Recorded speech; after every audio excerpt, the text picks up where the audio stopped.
मेरे प्यारे बच्चों, आज का डिस्कशन स्टार्ट करते हैं सुन त्सु के कोट के साथ। त्सु कहते हैं appear weak when you are strong and strong when you are weak. तो देखो मेरे प्यारे बच्चों, ये जो कोट है ये लिया गया है the art of war, soon Tzu की एक बुक है उससे। इस कोट का सिंपल मीनिंग है क्या? डिसेप्शन, धोखा देना। क्यों धोखा देना? देखो यहाँ पे बता रखा है कि जो वॉर होती है उसमें कैसे डिसेप्शन देना होता है। जब आपकी कंट्री जो है बहुत स्ट्रांग होती है, इकोनॉमिकली स्ट्रांग होती है, मिलिटरली स्ट्रांग होती है, तो उसको वीक दिखना चाहिए। क्यों वीक दिखना चाहिए? क्योंकि जब वो कंट्री वीक दिखेगी तो जो उसकी एनिमी कंट्री है तो वो उसको वीक समझ के अपनी प्रिपरेशन करेगी, और जब उसके साथ वो कन्फ्रंट करेगी तो उसको कौन सी कंट्री पाएगी? Strong country. तो यहाँ पे जीतेगी कौन सी कंट्री? जो अपने आप को, जो डिसेप्शन का जो फॉर्मूला है वो यूज़ कर रही है। सेकंड थिंग यहाँ पे बता रखी है इसी कोड के अंदर कि जब कोई कंट्री वीक होती है तो उसको स्ट्रांग दिखना चाहिए। क्यों? क्योंकि जो उसकी एनिमी कंट्री है उसको स्ट्रांग देख के उस पर जो है अटैक नहीं करेगी। तो यही कुछ कोड का मतलब है, और इस कोड का जो रिलेवेंस है वो हमारे चाइना इंडिया के रिलेशन से है।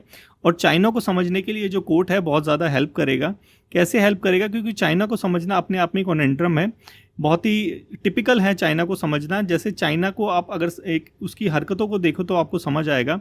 एक तरफ तो जो है हमारे पीस टॉक चलते रहते हैं, एक तरफ जो हमारे क्या चलते हैं?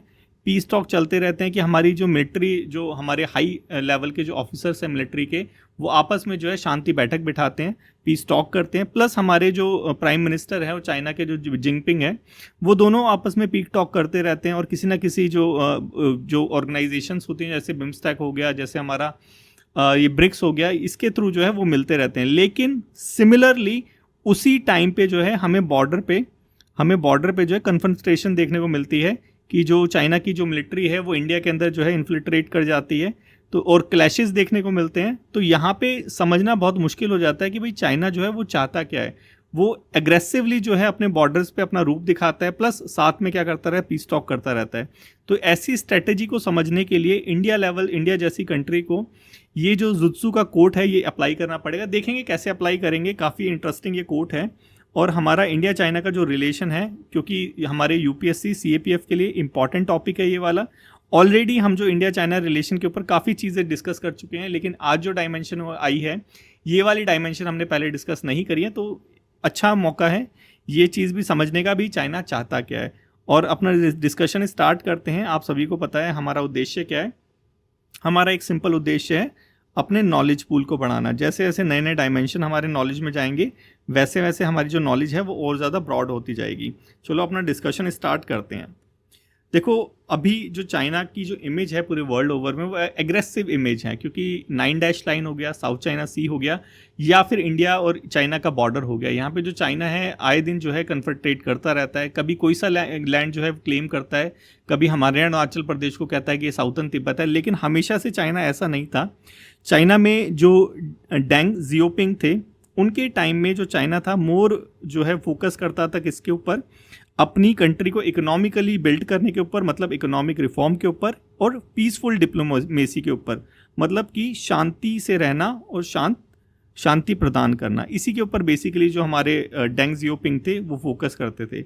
लेकिन 2013 से जब से जिनपिंग आए हैं हमारे, इनका मोर फोकस किसके ऊपर है? एग्रेसिवनेस के ऊपर, कि भाई लड़ झगड़ के जो है ज़मीन को कब्जा कर लो। जैसे कि हमारे यहाँ पे जो तिब्बत हमारा एरिया हो गया, अरुणाचल प्रदेश हमारा एरिया हो गया, यहाँ पे जो करता रहता है, साउथ 9 लाइन हो गई, साउथ चाइना सी हो गया, वहाँ पे जो चाइना है उसका एग्रेसिव रूप देखने को मिलता है और नेशनलिस्टिक। चाइना में 2013 के बाद जब से जिनपिंग आए हैं तो वो चाइना के अंदर जो है मोर और लेस एंशंट ग्लोरी के ऊपर फोकस किया जाता है कि हमारा जो एंशंट पास्ट था उसमें हमारा जो देश था वो कितना ज़्यादा महान था, कितने ज़्यादा लोग जो थे, लोग मतलब कि जो नेबरिंग कंट्री थी जैसे जापान हो गया और नेबरिंग जो कंट्री हो गई, उन्होंने कितना उनको मिसट्रीट करा। ये सारी चीज़ें अब चाइना के अंदर चलती है। और इसी का रिजल्ट है कि जो चाइना की अब जो हमें एग्रेसिव पॉलिसी देखने को मिलती है वो कहीं ना कहीं वो क्लेम करना चाहता है उस लैंड को जो कहीं ना कहीं क्विंग डायनेस्टी के पास थी, जो उसके एंशंट पास्ट ग्लोरी से रिलेटेड है। तो उसी चीज़ को वो क्लेम करता रहता है। तो यही रीज़न है मोर और लेस जो हमारा चाइना है वो एक्टिव और एग्रेसिव जो है रहता है हमेशा बॉर्डर पे। और ये इंडिया के साथ भी उतना ही सच है जितना ये साउथ चाइना सी में सच है, जितना ये अदर कंट्रीज़ के साथ सच है। तो हमें एक चीज़ समझ आ गई कि चाइना में हो क्या रहा है। जिनपिंग जब से आए हैं वो अपने पास्ट का जो लैंड था, क्विंग डायनेस्टी में जो उनकी ग्लोरी थी, उसको कहीं ना कहीं वो जो है बढ़ा चढ़ा के जो है प्रोपोगेट करते हैं और उसके लिए ही वो क्या करते हैं कि जो क्विन डायनेस्टी के लैंड थे उसको अभी भी वो मानते हैं कि हमारा ही लैंड है, इन्होंने हमसे छीना है, इन्होंने हमसे मिसट्रस्ट करा है, उसकी वजह से वो एग्रेसिवनेस, उसका जो एग्रेसिव बिहेवियर है वो हमें बॉर्डर्स पे दिखाई देता है इंडिया के साथ भी। ये यहाँ पे एक चीज़ हमें समझ आई, इतना तो समझ आ गया होगा। अब देखते हैं नेक्स्ट इंडिया और चाइना के बॉर्डर टेंशन और क्या चीज़ चल रही है वहाँ पे। देखो इंडिया और चाइना के जो रिलेशंस हैं देखने को अगर डिप्लोमेटिकली देखें तो बहुत पीसफुल लगते हैं, क्योंकि हमारी पीस टॉक और जो है हमारे प्राइम मिनिस्टर जो है उनसे मिलते रहते हैं। लेकिन यहाँ पे अगर हम क्लैशेस देखें तो यहाँ पे हमें दिखता है चाइना और इंडिया का जो बॉर्डर है वो पीसफुल नहीं है। जैसे हमारे दीपसांग 2013 के अंदर हमारे क्लैशेस हुए थे, 3 साल बाद फिर डैमचौक में 2016 में, 1 साल बाद फिर डोकलाम में 2017 में, और सबसे जो अब तक का फ्यूरियस था वो था हमारा गालवान में, जहाँ पे बहुत ज़्यादा कैजुअलिटी भी देखने को मिली। और ये सारी चीज़ें जो होती हैं, ये जो क्लैशेस हो रहे हैं, ये हो रहे हैं पीस टॉक के साथ साथ। पीस टॉक एकदम फ्रेंडली स्टेटमेंट जो है इंडिया चाइना देता है, लेकिन बॉर्डर पे जो है वो क्लैशेस देखने को मिलते रहते हैं। तो ये चीज़ कहीं ना कहीं जो चाइना का ड्यूअल जो नेचर है, जो दोगला चेहरा है, वो यहाँ पे दिखाती है। एक चीज़ हमें समझ आ गई। अब यहाँ पे एडिटोरियल में भी यही बता रखा है कि हमारी जो पीस टॉक चल रही है इंडिया के साथ, चाइना के साथ, इंडिया और चाइना की, ये कहीं ना कहीं जो है पीसफुल जो हमारे रिलेशन हो गए इसकी तरफ इंडिकेशन नहीं है। टेम्परेरी जस्ट इंप्रूवमेंट हो रही है, लेकिन फ्यूचर में क्या होगा वो किसी को नहीं पता। देखो हमारा जो गालवान के साथ अभी इशू हुआ था, आपको पता ही होगा, लद्दाख के अंदर हमारे जो है कन्फ्रंटेशन हुई थी, स्टैंड ऑफ हो गई थी, हमारी आर्मी काफ़ी सालों तक रही थी, एक दो महीने की बात में सालों तक स्टैंड ऑफ रही थी।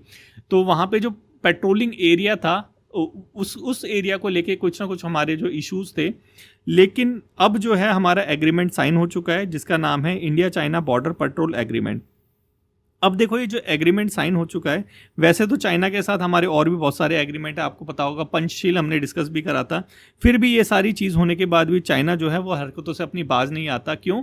क्योंकि art of war, simple cheese art of war जो है कि दिखता कुछ है और होता कुछ है, वो यहाँ पे हमें देखने को मिलता है। ठीक है, तो ये जो एग्रीमेंट साइन हो गया है, ये भी एग्रीमेंट जो है, अभी तो टेंशन जो हमारी बॉर्डर पे चल रही थी वो थोड़ी सी ईज हो गई है, लेकिन फ्यूचर में क्या होगा ये कुछ भी नहीं पता, क्योंकि एडिटोरियल में ही बता रखा है क्या कि ये जो एग्रीमेंट है हमारा चाइना के साथ, ये जो पेट्रोलिंग एग्रीमेंट साइन हुआ है, ये एग्रीमेंट ही बहुत ज़्यादा वेग है, क्लैरिटी नहीं है इसके अंदर।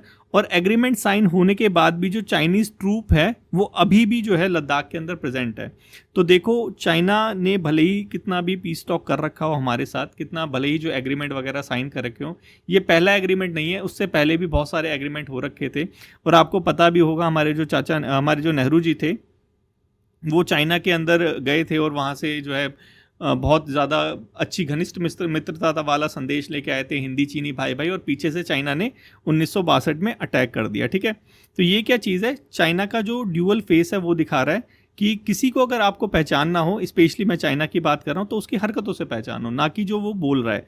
यही हमारे सुनजुत्सु बोलते हैं आर्ट ऑफ वॉर के अंदर। ठीक है, तो यही हमारा एडिटोरियल भी यही बोलता है। अब अगर चाइना की हरकतें देखें, देखो अब चाइना जो बोल रहा है वो तो हमें दिख गया, पीस टॉक की बात करता रहता है, वर्ल्ड रूल, ये सारी चीज़ों की बात करता रहता है, इंडिया से कोलैबोरेट करता रहता है, लेकिन हो क्या रहा है एक्चुअल में वो देखते हैं। ठीक है, चाइना क्या कर रहा है, धीरे धीरे अपने आप को मिलिटरीली एडवांस कर रहा है। ठीक है, दिख क्या रहा है, दिख रहा है भाई वीक हो रहा है, लेकिन हो क्या रहा है कि वो अपने डिफेंस बजट में जो है इनाफा कर रहा है। देखो यहाँ पे 7.2% जो है अपना जीडीपी का वो बजट जो है 7.2% इंक्रीज कर दिया अपना डिफेंस बजट।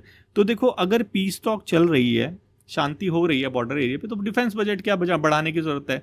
तो ये कहीं ना कहीं इशारा है कि हरकतें कुछ और हैं और बता कुछ और रहा है। यहाँ पे बता रखा है 3 गुना जो है डिफेंस बजट बढ़ा दिया है, 3 गुना जो है इंडिया से ज़्यादा डिफेंस बजट जो है हमारे चाइना का है। तो देखो चाइना जो है अपने आप को एडवांस कर रहा है। एक चीज़ यहाँ पे दिख रही है, इंडिया की बात करें तो इंडिया जो है 2% से कम भी 1.9% को जीडीपी है इस बार जो है डिफेंस पे हमने खर्च करा था। तो देखो यहाँ पे अगर इंडिया को चाइना से जो है टक्कर लेनी है तो थोड़ा सा डिफेंस पे खर्च करना पड़ेगा। चाइना की अगर बात करें, देखो पीस टॉक तो चल रही है, ठीक है, पीस टॉक चल रही है, लेकिन बॉर्डर एरियाज़ पे अभी भी चाइनाज के ट्रूप हैं। कितने? 1-2 नहीं, 1 लाख सोल्जर भी हैं वहाँ पे, टैंक्स भी हैं, मिसाइल्स भी हैं लद्दाख रीजन के अंदर। तो ये देखो ये जो सारी चीज़ें दिख रही हैं, ये क्या कि चाइना जो है वो अभी भी जो है सुधरा नहीं है, अभी भी अपना जो ड्यूअल फेस है, दोगला जो चेहरा है वो दिखाएगा। भले ही पीस टॉक चल रही है, लेकिन फिर दोबारा से क्लैशेस होंगे हमारे। ठीक है। और ये जो क्लैसेस हैं ये कहीं ना कहीं जो है को साइक्रोनस है किसके साथ, जब भी हमारी क्वाड की मीट होती है। क्वाड में कौन है हमारा, यूएसए, और यूएसए किसके साथ है, एंटी है किसका, चाइना का। तो जब भी हम यूएसए के साथ मिलकर जो है कुछ मिलिट्री एक्सरसाइज करते हैं या फिर ये क्वाड की मीटिंग करते हैं तो चाइना ज़रूर हमारे बॉर्डर के ऊपर जो है हमसे क्लैश करता है। तो ये एक जो रीज़न है वो हमें समझ आता है। और ये तो यहाँ पे दिख भी रहा है कि 1 लाख सोल्जर ऑलरेडी वहाँ पे, अगर पीस टॉक साइन हो रखी है, एग्रीमेंट हमारा साइन हो गया, तो भाई क्यों जो अपने सोल्जर्स हैं वो वापस नहीं लेता। ठीक है। उसके बाद सिप्री जो एक बहुत ज़्यादा रिलायबल जो हमारा सोर्स है कि कौन क्या कर रहा है मिलिटरीली, वो सारी चीज़ बताता है। ये बताता है कि चाइना ने जो है 100 और जो है न्यूक्लियर वारहेड अपने जो स्टॉक पाइल है उसके अंदर इकट्ठे कर लिए हैं। तो देखो चाइना जो है अपने आप को मिलिटरीली एडवांस कर रहा है। मतलब चाइना का जो ये अगर देखें हरकतों को देखें तो हरकतें इशारा कर रही है कि चाइना जो है वॉर के मूड में है। तभी कोई कंट्री जब वॉर के मूड में होती है अपने आप को मिलिटरीली एडवांस करती है। और ये बोलना कुछ गलत नहीं होगा कि चाइना जो है, क्योंकि जीडीपी के मामले में भी 3 गुना खर्च कर रहा है, तो चाइना जो है इंडिया से बहुत ज़्यादा आगे है नई टेक्नोलॉजी के मामले में भी, चाहे वो आर्टिफिशियल इंटेलिजेंस हो, चाहे वो साइबर वारफेयर हो, चाहे वो सैटेलाइट सिस्टम हो, चाहे वो क्वांटम टेक्नोलॉजी हो। आपको पता भी होगा इंडिया ने जब चाइना के जो ऐप बैन करे थे उसका बहुत बड़ा रीज़न था क्या, कि हमारे यहाँ पे जो फेक न्यूज़ वगैरह आती थी या फिर हमारे यहाँ पे जो साइबर अटैक्स हो रहे थे वो उनका सोर्स जो हमने पाया वो कहाँ, चाइना। ठीक है। तो इसीलिए जो हमने ये सारी चीज़ें बैन करी थी। अब हमारी पीस टॉक हो रही है एक साइड, लेकिन चाइना कर क्या रहा है, वो तो भाई वॉर के लिए प्रिपेयर कर रहा है। तो जुनसू को याद रखना कि भाई अपीयर तो वीक हो रही है लेकिन चाइना वीक नहीं है, चाइना क्या है, स्ट्रॉन्ग कंट्री है। तो इंडिया को जो है उसको कम नहीं आंकना चाहिए, ये चीज़ यहाँ पे है। ठीक है। एक चीज़ तो हमने देख ली कि चाइना क्या कर रहा है, अपने आप को मिलिटरीली एडवांस कर रहा है, जीडीपी वगैरह देख ली, सारी टेक्नोलॉजी देख ली। लेकिन चाइना क्या और इंडिया क्या करता है, हमेशा डिप्लोमेटिकली अपने आप को जो टाई अप करता है अपनी नेबरिंग कंट्री के साथ। लेकिन अब जो चाइना है वो इंडिया का जो इन्फ्लुएंस है अपनी हमारी नेबरिंग कंट्री में, इसको भी हैम्पर कर रहा है। कैसे, एक तो उसकी डेप्ट जो स्ट्रेटेजी हो गई कि जो है हमारी नेबरिंग कंट्री है उसको डेप दे देता है, डेप मतलब उधारी दे देता है, उधारी देके कि बोलता है कि अपने आप को जो है एडवांस कर लो, और उसके बाद क्या करता है वहाँ से जो ज़मीन है वो कब्जा लेता है। जैसे हम्बनटोटा पोर्ट बहुत अच्छा एग्जांपल है, 99 ईयर्स के लिए लीज पे ले लिया श्रीलंका से।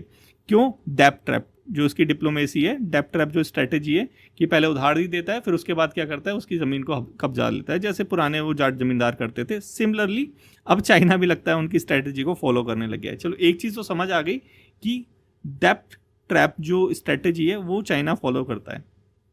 चाइना इंडिया जो है चाइना को इस चीज़ में कभी भी बीट नहीं कर सकता, क्योंकि इंडिया की जीडीपी और चाइना की जीडीपी में ज़मीन आसमान का फ़र्क है। तो इंडिया क्या करता है, इंडिया सॉफ्ट पावर जो है अपनी यूज़ करता है, इंडिया डिप्लोमेसी पे बिलीव रखता है। लेकिन चाइना जो है, अब चाइना भी यही चीज़ करने लग गया है, जो हमारी नेबरिंग कंट्रीज़ है उनके साथ जो है डिप्लोमेटिकली जो है डील करने लग गया है।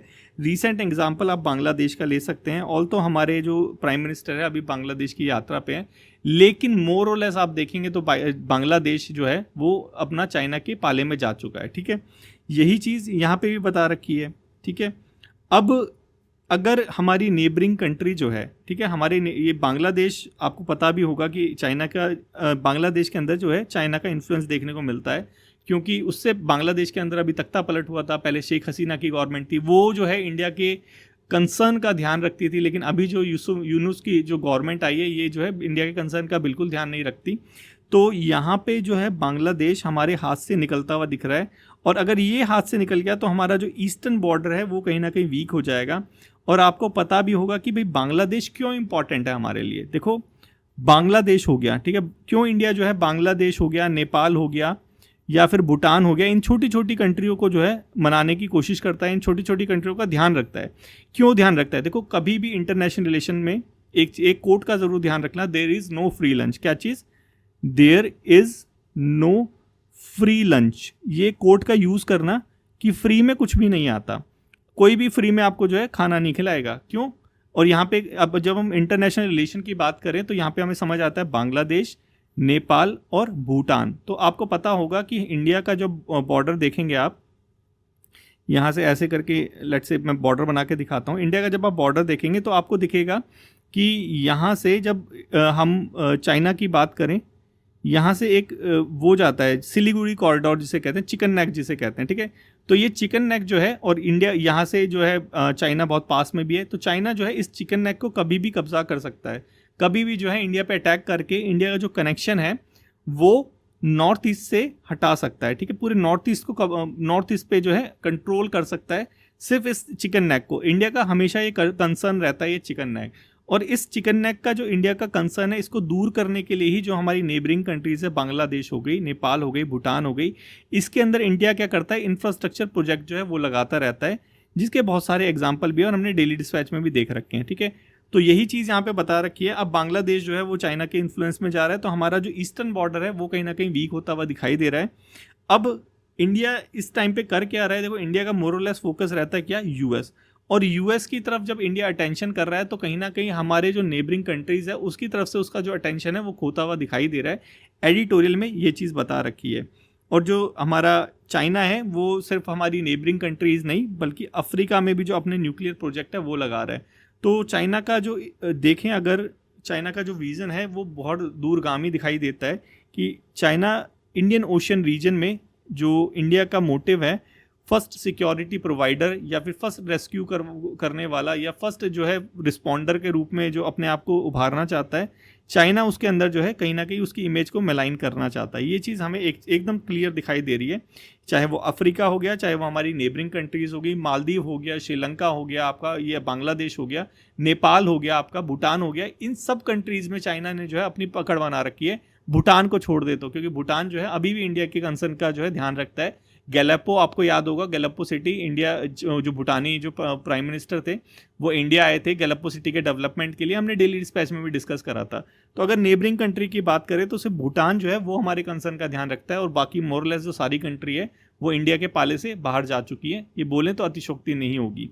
अब इंडिया को करना क्या चाहिए, चलो ये सारी चीज़ तो समझ आ गई। इंडिया को अब क्या करना चाहिए, देखो इंडिया को अब स्ट्रेटेजिकली जो है सारी चीज़ों को टैकल करना चाहिए। अपने आप को पहले तो भाई मजबूत करो, सबसे पहली चीज़ तो ये है, क्योंकि ये जो शेयर्ड रूल हो गए और ये फेयरनेस हो गए जो इंटरनेशनल रूल गवर्न करेंगे, ये जो हमारा पूरा इंटरनेशनल सिस्टम है ये अब वीक होता हुआ नज़र आ रहा है। रोज़ आप फ्रंट पेज की द हिंदू की न्यूज़ पर देखते होंगे कि यूएस से जो है टैरिफ लगा रहा है, जो है अब डब्ल्यूटीओ की इतनी ज़्यादा पावर नहीं रही। तो ये सारी चीज़ें क्या है, हमें एक चीज़ दिख रही है कि जो शेयर्ड रूल और ये जो फेयरनेस वाला जो था सिस्टम था वर्ल्ड ओवर में, ये थोड़ा थोड़ा धीरे धीरे वीक होता जा रहा है। यही एडिटोरियल में बता रखा है कि वर्ल्ड में अब ये जो रूल है शेयर्ड रूल वाला ये काम नहीं करता। अब भाई पावर और स्ट्रेंथ मैटर करेगी, जो भी चीज़ मैटर करेगी, ठीक है। और ये जो रूल बेस्ड इंटरनेशनल ऑर्डर थे जिसकी मैंने अभी बात करी थी, ये भी सारी वीक होते हुए नज़र आ रहे हैं। अब इंडिया को करने की क्या ज़रूरत है, सिंपल चीज़ कि जैसे मैंने कल के एडिटोरियल में भी डिस्कस किया था, हमारे शायद कल का एडिटोरियल किन का था मेरे को नाम याद नहीं, लेकिन उस एडिटोरियल में हमने डिस्कस करा था कि फ्रीडम की जो कीमत है वो क्या, अलर्टनेस। और इंडिया को भी वो चीज़ ही अडॉप्ट करने की ज़रूरत है, अलर्ट रहने की ज़रूरत है और अपने आप को प्रिपेयर करने की ज़रूरत है ऑल पॉसिबिलिटीज़। क्योंकि जो चाइना है अपने आप को जो है मजबूत कर रहा है, पावर ग्रोइंग पावर भी है, मिलिटरीली स्ट्रेंथ भी कर रहा है, स्मार्ट डिप्लोमेसी भी कर रहा है, ये तीनों चीज़ देख ली ना हमने, ये तीनों चीज़ कर रहा है। तो अब इंडिया को क्या करने की ज़रूरत है, अपने आप को सतर्क रख के अपने आप को प्रिपेयर करने की ज़रूरत है जो फ्यूचर में कॉन्सिक्वेंसेज हो सकते हैं। और इसके लिए हमें लॉन्ग टर्म जो है अपने विज़न को तैयार करने की ज़रूरत है, जैसे हमारे होम मिनिस्टर भी तैयार कर रहे हैं, कल के एडिटोरियल में डिस्कस करा था, तो यहाँ से उसको भी अटैच कर सकते हैं। तो यही सारा हमारा जो था इंडिया चाइना रिलेशन के ऊपर हमने काफ़ी सारी चीज़ें डिस्कस कर ली। आई होप समझ आ गई होगी धीरे धीरे, नहीं भी आई होगी अगर पहला दिन भी होगा तो आपको धीरे धीरे सब समझ आ जाएगी, बस कंटिन्यू रहना है। तो ये हमारा पेपर 2 के लिए मेरे प्यारे बच्चों क्वेश्चन है, ट्राई करो अटैम्प्ट करने का, लिखो। सारे बच्चे अब लिखने लगे हैं, बहुत अच्छा लगता है देख के कि अब ज़्यादा से ज़्यादा बच्चे जो हैं लिखते हैं और शेयर करते हैं। बाकी कुछ बच्चे हैं जो दूसरों की कॉपी चेक करने में ज़्यादा बिलीव रखते हैं, तो चलो कोई बात नहीं, लेकिन लिखना स्टार्ट करो। अगर नहीं करा है तो स्टार्ट करो और डिस्कशन ग्रुप में भेजो। डिस्कशन ग्रुप में कैसे जाना है, सिंपल चीज़ मैंने कल भी बताया था, डिस्क्रिप्शन में जाओ, 2 लिंक दे रखे हैं, एक डिस्कशन ग्रुप का है और एक हमारे टेलीग्राम ग्रुप का है। टेलीग्राम ग्रुप में ये जो PDF है आपको सुबह ही मिल जाती है, तो आप खुद भी पढ़ सकते हैं और शाम को जो है मैं ऑफिस आने के बाद जो है आपको ये इसका डिस्कशन भी कर लेता हूँ। नेक्स्ट चलते हैं GDP फोरकास्ट, ठीक है। देखो ये हमारी जो GDP फोरकास्ट है, पहले इसको थोड़ा सा देख लेते हैं। अभी हाल ही में जो है, अभी देखो हमारा जो ट्रेड वॉर चल रहा है, ठीक है, ट्रेड वॉर के चलते हुए इंडिया के अंदर भी स्टेबिलिटी है। अब इंडिया के अंदर डिमांड बढ़ानी है तो क्या कर दिया, रेपो रेट कम कर दी, रेपो रेट कम करते ही डिमांड बढ़ जाती है। क्यों? क्योंकि जो है इंटरेस्ट रेट कम हो जाते हैं। ये हम ऑलरेडी डिस्कस कर चुके हैं, तो वो सारी चीज़ मैं दोबारा डिस्कस नहीं करूँगा। तो रेपो रेट हमारे आरबीआई ने कट कर दिए हैं, ठीक है, कितने, 25 बेसिस पॉइंट। तो ये थोड़ा सा याद रखना कि रेपो रेट जो है बेसिस पॉइंट के बेस पे जो है मेजर होता है, ठीक है। कितना हो गया है अभी हमारा रेपो रेट, 6% हमारा अभी रेपो रेट चल रहा है। ऑब्जेक्टिव वही, इकोनॉमी को बूस्ट करना और इंटरेस्ट बर्डन को घटाना। देखो अब एक चीज़ आप एकदम एकदम कॉमन सेंस वाली चीज़ है, कोई रटने वाली चीज़ नहीं है। जब जो है रेपो रेट एक तरह से ब्याज दर मान लीजिए, अब जब ब्याज दर कम हो जाएगी तो किसको फ़ायदा होगा? देखो फ़ायदा होगा जिन्होंने उधार ले रखा है, जिन्होंने लोन ले रखा है उनको जिन्होंने लोन ले रखा है उनको फ़ायदा होगा। कैसे फ़ायदा होगा? कि उनको जो किस्त चुकानी पड़ेगी, जो इंटरेस्ट पे करना पड़ेगा, वो इंटरेस्ट का जो ब्याज है वो कम हो जाएगा, सिंपल चीज़। लेकिन जिन्होंने अपने बैंक अकाउंट में पैसा जमा करा रखा है, जैसे आपने, जैसे मैंने अकाउंट में जमा करा रखा है, तो हमें इसका जो इंटरेस्ट मिलेगा वो भी कम मिलेगा, तो हमें क्या होगा, नुकसान होगा, लॉस होगा, ठीक है। तो ये भी कभी कभी क्वेश्चन आ जाता है कि भाई डिपॉजिटर मतलब जिनका पैसा जमा है बैंक में, उनको फ़ायदा होगा या नुकसान होगा रेपो रेट कम होने से? नुकसान होगा। रेपो रेट कम होगी तो ब्याज दर कम होगी, ब्याज दर कम होगी तो इंटरेस्ट रेट कम मिलेगा। लेकिन जिन्होंने लोन ले रखा है उनको फ़ायदा होगा, चाहे वो ऑटो लोन हो, होम लोन हो या फिर कोई भी अदर ईटीसी लोन हो, ठीक है। इतना समझ आ गया होगा। चलो अब चलते हैं कुछ परेशान करने वाले रेट्स, इनको समझ लेंगे एक एक करके, आज के बाद परेशान नहीं करेंगे। रेपो रेट कितना चल रहा है? अभी देखा था 6% चल रहा है। एक होता है रिजर्व रेपो, ये क्या होता है बताएंगे, 3.35% है। पहले ऐसा होता था, जिस टाइम पे 2017-18 की बात मैं कर रहा हूँ, उससे पहले ऐसा होता था कि 1% कुछ कम होता था, लेकिन अभी मैंने सर्च करा तो 3.35% चल रहा है। बैंक रेट चल रहा है 6.25 और एमएसएफ रेट चल रहा है, एमएसएफ मतलब मार्जिनल स्टैंडिंग फैसिलिटी रेट चल रहा है 6.25। तो ये क्या चीज़ है तीनों, ये क्या चीज़ है? चारों तीनों नहीं, चारों एक एक करके समझेंगे। सबसे पहले समझते हैं रेपो रेट, ठीक है। सबसे पहले हम समझते हैं रेपो रेट। एक चीज़ मैं एक आपको दिखाता हूँ रेपो रेट समझने से पहले। हमारे आरबीआई गवर्नर, ठीक है, just a minute, RBI governor हमारे, ये तो शशिकांत दास जी हैं, रघुराम राजन, ये तो बहुत पुराने हैं।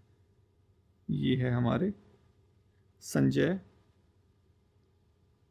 मल्होत्रा जी, ये हमारे संजय मल्होत्रा जी हैं आरबीआई गवर्नर, जो जिनकी फ़ोटो आप यहाँ पे देख रहे हैं, ठीक है, हमारे संजय मल्होत्रा जी, ठीक है। अब रेपो रेट कौन डिसाइड करता है? मॉनेटरी पॉलिसी, आरबीआई, ठीक है। अब जब रेपो रेट डिसाइड हुआ, रेपो रेट का मतलब क्या होता है? एक तरह से शॉर्ट टर्म लोन का जो इंटरेस्ट होता है वो होता है रेपो रेट। अब कौन किसको इंटरेस्ट देता है, कौन किससे लोन लेता है, ये चीज़ समझेंगे हम, तब समझाएगा रेपो रेट। देखो जब हमारे जो बैंक है वो आरबीआई से लोन लेंगे, ठीक है, आरबीआई से लोन लेंगे, तो ये जो लोन का जो ब्याज दर है वो क्या कहलाएगा? हमारा रेपो रेट, ठीक है। कितना चल रहा है? 6%। समझ आ गया? यही है हमारे संजय जी से जब जो है क्लाइंट कौन है? हमारा क्लाइंट है हमारे एसबीआई। जब ये एसबीआई हमारे आरबीआई से, ये हमारा आरबीआई है, ये हमारा एसबीआई है, जब एसबीआई वाले बैंक वाले क्लाइंट है एक तरह से आरबीआई के, जब ये उससे पैसा लोन लेंगे और जो इंटरेस्ट रेट पे करना पड़ेगा वो इंटरेस्ट रेट क्या कहलाएगा? रेपो रेट शॉर्ट टर्म में, ठीक है। अब रिजर्व रेपो क्या होता है? रिजर्व रेपो जब जो हमारे ये जो आरबीआई वाले संजय मल्होत्रा जी हैं, जब ये बैंकों से पैसा लेंगे, ठीक है, ये बैंकों से पैसा लिया इन्होंने, और इसको जो बैंक को जो रेट इंटरेस्ट देंगे ये क्या कहलाएगा? रिवर्स रेपो, ठीक है। समझ आ गया? Reverse repo. रेपो में क्या होगा? बैंक जो है आरबीआई से पैसा उधारी लेंगे, रेपो रेट, ठीक है, और जब आरबीआई बैंक से पैसा वापस लेगा, उधारी लेगा एक तरह से, और जो उसको वो जो इंटरेस्ट देगा उसको कहेंगे रिवर्स रेपो, सिंपल चीज। अब बैंक रेट क्या होता है? देखो रेपो तो हो गया शॉर्ट टर्म के लिए मिसमैच हो गया, तो जो बैंक आरबीआई से पैसा लेगा उसको कहेंगे, उसको रेपो रेट पे लेगा। लेकिन अगर लॉन्ग टर्म के लिए लेना होगा, ठीक है, लॉन्ग टर्म के लिए लेना होगा तो किस रेट पे लेगा? तो वो लॉन्ग टर्म के लिए जो बैंक उधारी लेगा आरबीआई से वो कहलाएगा हमारा क्या? बैंक रेट, ठीक है। अब ये बैंक रेट हो गया, तो एमएसएफ क्या हो गया? देखो बैंक रेट, ये सब चीज़ जानने से, एमएसएफ जानने से पहले दो चीज़ जाननी पड़ेगी कि बैंक जो है 100% जो पैसा है अपना नहीं घुमाता। मतलब क्या है इसका 100% पैसा नहीं घुमाता? इसका मतलब सिंपल है कि जो बैंक के पास लेट से 100 रुपये आया है, तो 100 के 100 रुपये जो है वो अपने कस्टमर को उधार नहीं देता। क्यों नहीं देता? कि लेट से अगर कोई विजय माल्या जैसा कोई लोग जो है पैसे लेके भाग गए इंडिया से, तो बैंक हमारा दिवालिया हो जाएगा, सारे जो लोग हैं उनका तो ट्रस्ट खो जाएगा। तो आरबीआई ने क्या निकाली, एक रिजर्व रेशियो की स्कीम निकाली कि भाई कुछ पैसा भाई रिजर्व में रखो, ठीक है। अब ये जो पैसा रिजर्व में रखेंगे ये दो चीज़ों में रखेंगे, एक सीआरआर में रखेंगे और एक एसएलआर में रखेंगे। एसएलआर वैसे अब जब फोर्स में जाओगे तो एक राइफल भी होती है, लेकिन यहाँ पे जो है मॉनिटरी पॉलिसी का एक टूल है, इसको देख लेते हैं, ठीक है। बैंक का जो उधारी वाला टूल है, ठीक है, इसको देख लेते हैं। सीआरआर कैश रिजर्व रेशियो 4.5% है, ये फिक्स कर रखी है। देखो कैश रिजर्व रेशियो क्या है, जो हमारा बैंक है अगर 100 रुपये कमाए तो इसका 4.5 जो पैसा है वो आरबीआई में जमा कर देगा। कहाँ पे जमा करेगा, आरबीआई में जमा करेगा, कैश में आरबीआई में जमा कर देगा, कैप्ट विद आरबीआई लिखा है ना। और इसको लैंड में नहीं दे सकता, मतलब इस पैसे को उधारी में नहीं दे सकते, और आरबीआई में जमा है तो आरबीआई इसका कोई इंटरेस्ट या ब्याज वगैरह भी नहीं देगा। सीआरआर क्या है, सीआरआर है कि बैंक जो है अपने उसके पास जितने भी पैसे आए हैं 4.5% जो पैसा है उसको क्या करेगा, आरबीआई में डिपॉजिट कर देगा। उसका ना तो उसे कोई इंटरेस्ट मिलेगा और ना ही इसको उधारी पे दे सकते हैं, ठीक है। ये सारी चीज़ हो गई सीआरआर। एसएलआर क्या है, स्टैट्यूटरी लिक्विडिटी रेशियो, इसके अंदर जो है फिक्स्ड कर रखा है हमारा एसएलआर 18% की 18% जो पैसा है एसबीआई या फिर कोई भी जो बैंक है अपने पास रखेगा, कमर्शियल बैंक, और इसको लिक्विडिटी एसेट के अंदर रखेगा। लिक्विडिटी एसेट मतलब या तो कैश में होगा, CASH होती है स्पेलिंग, या तो गोल्ड में होगा, या आरबीआई की जो सिक्योरिटी होती है जैसे ट्रेजरी बिल वगैरह उसके अंदर होगा, ठीक है। तो बेसिकली देखा जाए तो रिजर्व रेशियो है, सीआरआर आरबीआई के पास रहता है, एसएलआर बैंक के पास रहता है। सीआरआर जो है वो कैश में रहता है, एसएलआर जो है गोल्ड में भी हो सकता है, सिक्योरिटी में भी हो सकता है, कैश में भी हो सकता है। सीआरआर का रेशियो कितना है 4.5% और एसएलआर का 18%। समझ आ गया। अब देखो, अब हम देख रहे थे बैंक रेट होता है कि जो बैंक है उधारी लेता है लॉन्ग टर्म के लिए, किससे, आरबीआई से। लेट से जो उधारी है वो उसके लिए कुछ उसे देना भी, गिरवी भी रखना पड़ता है, ऐसे तो कोई देता नहीं है। जैसे देखते होंगे ना पुरानी फिल्मों में वो पूरे ज़मीन को गिरवी रख देते लाला के यहाँ पे, तो सिमिलरली हमारे बैंक को भी कुछ गिरवी रखना पड़ता है, सिक्योरिटी वगैरह। लेट से अब जो सिक्योरिटी वगैरह है हमारे बैंक के पास नहीं बची, लेकिन उधारी चाहिए, तो यहाँ पे जो उधारी का ऑप्शन एक और प्रोवाइड कर दिया, क्या, मार्जिनल स्टैंडिंग फैसिलिटी। ये उधारी तो दे देगा, लेकिन जो उधारी देगा वो किसके ऊपर देगा, एसएलआर के ऊपर देगा। बस इतना सा है, ठीक है, समझ आ गया होगा। ये हो गया हमारा, ये चारों जो रेपो रेट, ये जो रेट वगैरह थे, ये जो हमें दुखी करते हैं, वो repo, reserve repo, bank rate, MSF और रिजर्व रेशियो, हमने सारी चीज़ डिस्कस कर ली है। अब ये पहला क्वेश्चन है मेरे प्यारे बच्चों, कमेंट बॉक्स में कमेंट करो, एटलीस्ट कमेंट करो, मुझे थोड़ा सा जो है मोटिवेशन मिलता है कि आप जो है देख रहे हैं और कमेंट कर रहे हैं। नेक्स्ट चलते हैं, डिफेंस एक्विजिशन काउंसिल। देखो ये जो काउंसिल है ये प्रीवियस ईयर में यहाँ से क्वेश्चन आ रखा है, इसको थोड़ा सा समझेंगे। देखो अभी रिसेंटली क्या हुआ है, हमारी जो कैबिनेट सेक्रेटरी, जो कैबिनेट कमेटी ऑन सिक्योरिटी है, इसने अप्रूवल दे दिया है किसके लिए, कि हम जो है राफाल जो है वो प्लेन खरीद ले 26, कहाँ से, फ्रांस से खरीदेंगे 63,000 करोड़ का। तो हम क्या कर रहे हैं, अपने आप को मिलिटरीली एडवांस कर रहे हैं, ये इस चीज़ का जो है एक साइन भी है, इसको आप लिख भी सकते हैं। और कुछ हमारी जो स्कॉर्पियन क्लास सबमरीन है जो अभी एडिशनल है वो थोड़ी सी पेंडिंग भी है। तो इस चीज़ का टोटल जो अप्रूवल है कौन देता है, हमारा DAC, हमारा डिफेंस एक्विजिशन काउंसिल, ये अप्रूवल देता है। तो इसके बारे में थोड़ा सा हम पढ़ लेंगे, थोड़ा सा अच्छा होगा, ठीक है। अब जो हमारी डिफेंस एक्विजिशन काउंसिल है ये सबसे हाईएस्ट डिसीजन मेकिंग बॉडी है, कौन से मामले में, हमारे डिफेंस के मामले में। हम प्रोक्योरमेंट वगैरह करते हैं, उसमें जो टॉप लेवल की जो बॉडी है जो ये सारी चीज़ों को अप्रूव करती है वो है हमारे DAC, डिफेंस एक्विजिशन काउंसिल, ठीक है। कब फॉर्म हुई थी, ये फॉर्म हुई थी 1991 में, कारगिल वॉर के बाद। ग्रुप ऑफ मिनिस्टर थे, उन्होंने रिकमेंडेशन दी थी reforming the national security system के अंदर, ठीक है। ये हो गया, ये थोड़ा सा याद रखना, कारगिल वॉर के बाद DAC आया था, क्योंकि DAC ऑलरेडी आ चुका है, अगर यहाँ से आएगा तो फिर कुछ और ही देगा, वो नहीं देगा। चेयर कौन करता है, हमारे राजनाथ सिंह, हमारे जो डिफेंस मिनिस्टर है उसको चेयर करते हैं। बाकी जो इसके मेंबर हैं वो सारे चीफ CDS वगैरह रहते हैं, ठीक है। फंक्शन क्या है, वही भाई प्लानिंग वगैरह करेगा। और बाकी कैटेगराइजेशन, जो हम एक्विजिशन करेंगे उसको कैटेगराइज करने का काम भी DACA का है। बाय कैटेगरी में आता है, बाय एंड मेक कैटेगरी में आता है, या मेक कैटेगरी में आता है। ये देखो, ये जो कैटेगरी थी ये हम ऑलरेडी देख चुके हैं, याद होगा, याद है या नहीं है, बिल्कुल याद होगा, ये हम ऑलरेडी देख चुके हैं हमारे डेली डिस्पैच में। तो ये जो कैटेगरी का काम है ये भी कौन करता है, हमारा DAC करता है, ठीक है। और बाकी ये सारी चीज़ें इवैल्यूएशन वगैरह ये सारा हो गया हमारा, ठीक है। टेक्नोलॉजी ट्रांसफ़र सब चीज़ इसके अंदर आती है। बाय एंड मेक के अंदर हमारा टेक्नोलॉजी ट्रांसफ़र वाला कॉन्सेप्ट आता है। कौन करता है? DAC करता है, उसी का फंक्शन है। क्वेश्चन नंबर 2 है, CAPF में दे रखा है 2015 का, ट्राई टू अटेम्प्ट इट।